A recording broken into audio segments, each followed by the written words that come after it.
এখানে সত্যি ঘটনা শোনানো হয়।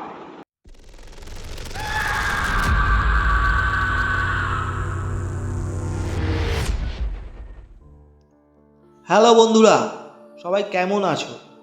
আশা করছি সবাই খুব ভালো আছো এবং সুস্থ আছো। আমি আছি বাবান তোমাদের সাথে। আজকেও চলে এলাম নতুন একটি সত্যি ভৌতিক ঘটনা নিয়ে। এরকম ঘটনা আশা করছি তোমরা হয়তো কোনো দিনের জন্য শোনোনি, আর যদি শুনে থাকো তো অবশ্যই কমেন্ট করতে ভুলবে না। তো বন্ধুরা, কে কোথা থেকে ঘটনাটা শুনছো অবশ্যই কিন্তু কমেন্ট করে জানিয়ে দেবে।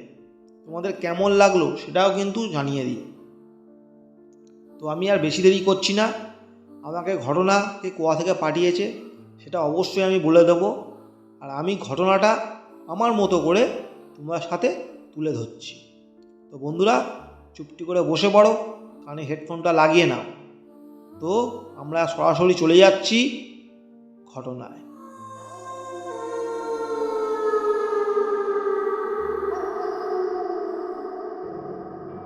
আমি রাজু, আমার বাড়ি সোনারপুর। আমি কাজ করি ফ্যানের দোকানে। তো আমি আমার বাবা মায়ের একমাত্র সন্তান। তো এই ঘটনাটা আমার সাথে ঘটেছে প্রায় 7 বছর আগে। বা ছোট্ট একটা পরিবার অনেক বড় হোক এই কামনাই করি। তো ঘটনাটা আমি তোমার সাথে তুলে ধরছি। আমি অনেকদিন ধরে চেষ্টা করছি নিজের একটা দোকান করব। আমি যেহেতু ফ্যানের দোকানে কাজ শিখেছি, তো সমস্ত কাজই আমার শেখা হয়ে গিয়েছিল। আর বন্ধুরা, তোমরা ভালো মতো নিশ্চয়ই জানো যে গরমের সময় ফ্যানের দোকানে কি চাপের একটা ব্যাপার থাকে। তো আমি প্রায় 5 থেকে 6 বছর লোকের অধীনে কাজ করতাম। তো এরকমই ঠিক করলাম, বা আমার সাথে কথা বলে সিদ্ধান্ত নিলাম যে লোকের অধীনে আর কাজ করব না, নিজে একটা ফ্যানের দোকান দেব, মানে ফ্যান সারাবো আর কি। তো যেমন ভাবনা ঠিক তেমনই কাজ। তো আমার বাড়ি থেকে প্রায় 6-7 কিলোমিটার দূরে একটা দোকান ঘর পেলাম, যেখানে আমি ফ্যান সারাতে পারব। তো টেবিল ফ্যান, সিলিং ফ্যান, সমস্ত রকমের ফ্যান আমি সারাতে পারতাম। তো আমি দোকানদার সাথে কথা বললাম, দোকানের যে মালিক ছিল তার সাথে কথা বললাম। কথা বলে আমি চেষ্টা করলাম যে যতটা কমের মধ্যে পাওয়া যায় আর কি দোকানটা। একটা এগ্রিমেন্টও করলাম, 1 বছর একটা এগ্রিমেন্ট করলাম। তো দোকানটার ভাড়া ছিল মাসে 3,000 টাকা করে ভাড়া। আমি চিন্তা করলাম যে গরমের সময় তো মোটামুটি আমি চালিয়ে নিতে পারব, যেহেতু একা মানুষ। তো আমি একটা লেবারকেও রেখেছিলাম। তো খুবই দোকানে চাপ ছিল গরমের সময়, যেহেতু খুব দোকানে চাপ ছিল। দোকান একটা দিনও আমি বন্ধ করতে পারতাম না। এরকমই একদিন কাজ করতে করতে অনেকটা রাত হয়ে গিয়েছিল। আমার সাথে একজন ছেলে কাজ করত। তার বাড়ি মোটামুটি দোকান থেকে প্রায় 2 কিলোমিটার মতো দূরে। তো বাচ্চা ছেলে, তো আসতো, কাজ করতো। তো এরকমই আর কি, একদিন একটু কাজ করতে করতে কাজের চাপ ছিল বলে দেরি হয়ে গিয়েছিল। তো আমি তাই বললাম, এই শোন, আজকে রাত্রি হয়ে গিয়েছে, তুই চলে যা বাড়িতে, কালকে ফের সকাল সকাল চলে আসিস, মালটাও ডেলিভারি করতে হবে, আর আমি আজকে রাতটা এখানেই থেকে যাব। ও বললো, ঠিক আছে দাদা, সাবধানে থেকো, বলে গুড নাইট বলে চলে গেল। আমিও বাড়িতে ফোন করে বলে দিলাম যে মা, আজকে যেতে পারছি না, তোমরা খাওয়া দাওয়া করে শুয়ে পড়ো, কালকে সকালবেলায় আমি যাচ্ছি। তো এবার ঠিক করলাম, মা বললো যে কি খাওয়া দাওয়া করবি? বললাম যে না, আমি বাড়ি থেকে কিছু কিনে খেয়ে নেব। তো যেমন ভাবনা ঠিক তেমনই কাজ। যেই ছেলেটা চলে গেল, ওর সাথে আমিও বাইরে বেরিয়ে কিছু খেয়ে চলে এলাম। তো এবার এসে আমি আবার ফের কাজ শুরু করলাম। কাজকর্ম করছি। এই করতে করতে টাইমিং প্রায় 11:30 বেজে গিয়েছিল। তো কাজের সময়, যেহেতু সময়টা হু করে কেটে যাচ্ছে বুঝতেই পারি। দেখলাম 11:30 বেজে গিয়েছে। তো চিন্তা করলাম যে আর অল্প একটু কাজ বাকি রয়েছে, সেটা নয় কমপ্লিট করে নিই একেবারে। তো সমস্ত কাজ শেষ করতে টাইম গেল আমার প্রায় 12টা। তো আমি বাইরে গিয়ে হাত মুখ ধুলাম, ধুয়ে টয়লেট করে এসে শুয়ে পড়লাম। তো এরকমই শুয়ে পড়েছি, শুয়ে ঘুমিয়েও পড়েছি। তো এবার রাত্রির তখন প্রায় 2:30 থেকে 3টে এরকম। ঘুম ঘরে দেখছি হঠাৎ খুব গরম হচ্ছে। তো আমি ভাবলাম কারেন্টটা তো চলে গিয়েছে।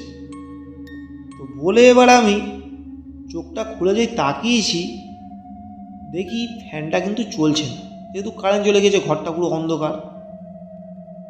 তো এবার আমি যখন তাকিয়েছি, তখন আমি কি বলবো, স্পষ্ট দেখলাম যে ফ্যান থেকে একজন গলায় দড়ি দিয়ে ঝুলছে।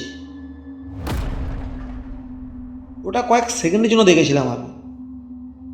দেখে এতটাই ভয় লেগে গিয়েছিল, চোখের পাতা বন্ধ করে ফেলেছিলাম। কিন্তু তাকিয়ে দেখছি তৎক্ষণাৎ গায়েব হয়ে গেল জিনিসটা। তো নিজেকে আমি বোঝালাম যে এটা তার মানে আমার পুরোটাই মনের ভুল, এবং এটা ঘুম চোখে হয়তো আমি এরকম দেখেছি। তারপরে আমি দেখলাম যে কারেন্ট কিন্তু রয়েছে, তাও কিন্তু পাখাটা চলছে না। তো আমি ভাবলাম যে তাহলে হয়তো পাখাতে হয়তো কোনো সমস্যা হয়েছে, বা কারেন্টের এতে কোনো সমস্যা হয়তো হয়েছে। যাই হোক, চেষ্টা করলাম পাখাটা চালানোর, তো পাখাটা চলছে না। তো আমি টেবিল পাখা যেহেতু ছিল পাশেতে, টেবিল পাখা চালিয়ে ঘুমিয়ে পড়লাম। তো সকালবেলা যখন 6টার সময় আমার ঘুমটা ভাঙলো, তখন আবার আমি দেখছি কি পাখাটা কিন্তু উপরের যে পাখাটা নর্মালি দেখি ঘুরছে। তো তখন আমি ভাবলাম তাহলে হয়তো কোনো সমস্যা তো হয়েছিল। তো বলে ওই দিনটা কেটে গেল। মনকে আমি যেন কিছুতেই বোঝাতে পারছি না যে আগের দিন তাহলে ওটা আমি কী দেখলাম, ওটা কী ছিল। তো বলে এটা আমি বাড়িতে আর কাউকে কিছু বলিনি। বলে ওই দিনকে ওরকম বাড়িতে বললাম যে মা, আজকেও আমি দোকানে থাকবো, কারণ দোকানে একটু চাপ রয়েছে, তো এই কদিন থাকতে হবে। বললো তাহলে ঠিক আছে, তাহলে রাতের খাবারটা না নিয়ে যাস। বলে আমি সন্ধেবেলায় এক ফাঁকে গিয়ে রাতের খাবারটা নিয়ে চলে এলাম। এসে যে ছেলেটা কাজ করতো তাকেও রাতে বললাম, যে 8টা বাজতে বাজতে ওকে বললাম, তুই ভাই আজকে চলে যা, কালকে সকাল সকাল চলে আসিস। বললো আচ্ছা। বলে রাতে এবার তাড়াতাড়ি খাওয়া দাওয়া করে নিলাম, যে রাতে করে যাতে কোনো রকম সমস্যা হয় কি দেখবো বলে। বলে এবার আমি শুয়ে পড়েছি প্রায় রাত্রির তখন 10:30 11টার সময় শুয়ে পড়েছি। আর ওই দিনকে খুব ভালোই গরম পড়েছিল।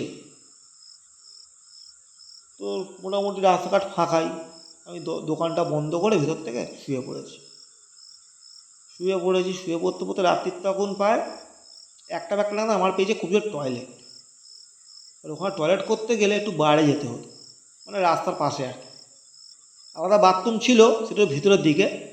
তো যার জন্য আমি বাইরেতেই চলে গেলাম। বাড়িতে যেই গেছি, যে টয়লেট করছি আর দোকানটার দিকে তাকিয়ে তাকিয়ে দেখছি, হঠাৎ দেখলাম যে লাইটটা দোকানের 2-3বার অফ হয়ে, মানে দপদপ করে জ্বলে নিভে গেল। আমি ভাবছি যে কী ব্যাপার হলো, কারেন্ট তো রাস্তায় রয়েছে, তারপরেও কেন লাইটটা দপদপ করে নিভে গেল। আমি তখন ভাবলাম যে তাহলে হয়তো কারেন্টের হয়তো কোনো সমস্যা হচ্ছে, বা বাল্বটা হয়তো কেটে কুটে গেল। বলে আমি ফোনের টর্চটা জ্বালিয়ে ঘরে ঢুকতে যাব দোকান ঘরে, তখনই দেখি সেই একই দৃশ্য। গলায় দড়ি দিয়ে কে একজন ঝুলছে। তার কিন্তু মুখটা বোঝা যাচ্ছে না, সারা শরীরটা পুরো কুচকুচে কালো, মানে কি মানুষ পুড়ে গেলে যেমন হয় না একটা, পুরো কালো কুচকুচে, হাত পা পুরো কুচকুচে কালো, পিচের মতো কালো একদম, যেন সারা গায়ে যেন পুরো কালো আলকাতরা মেখে যেন ঝুলছে। তো যেই দেখেছি, এতটাই ভয় লেগে গিয়েছে আমার, যে ওখানে যেন মনে হচ্ছিল যে মাথা ঘুরে পড়ে যাব, সেন্সলেস হয়ে যাব। তো সেই অবস্থায় আমি সঙ্গে সঙ্গে দোকানটা চাবি দিয়েই কোনো রকমভাবে, আমি সাইকেলটা ছিল দোকানের ভেতরে, আমি ওখানে চাবিটা দিয়েই এক ফোঁটা দাঁড়াইনি আর। ওই অবস্থায় আমি, পাশে একটা দোকান ছিল, সেও দোকানে থাকত, মানে আমার দোকানে 6-7টা দোকানের পরে।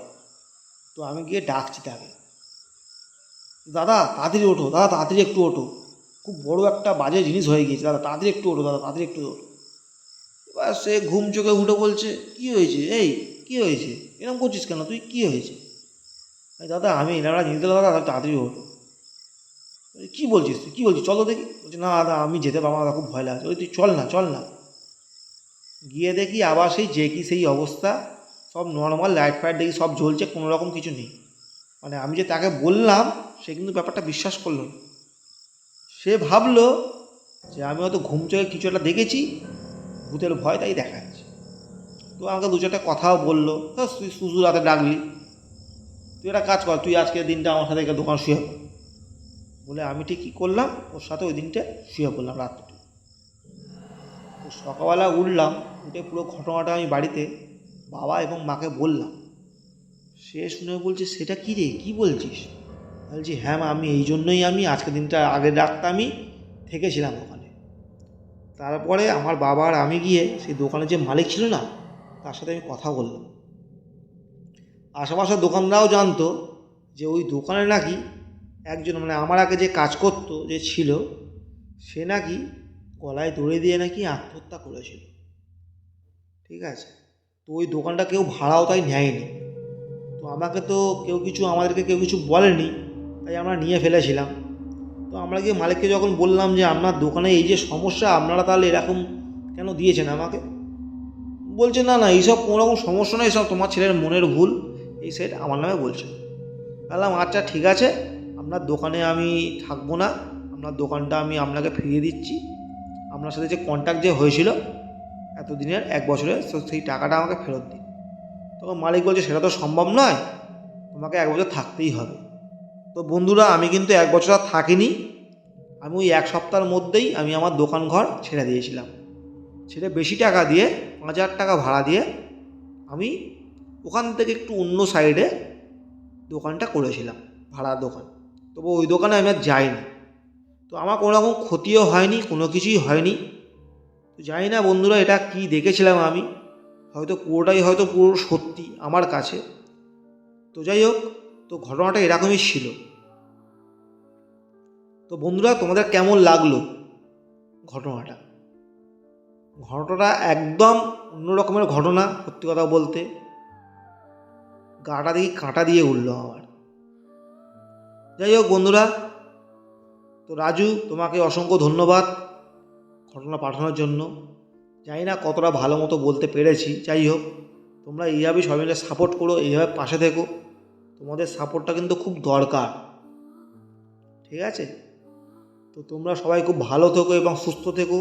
আর যারা নতুন আছো তারা কিন্তু অবশ্যই সাবস্ক্রাইবটা করে কিন্তু পাশে থাকবে।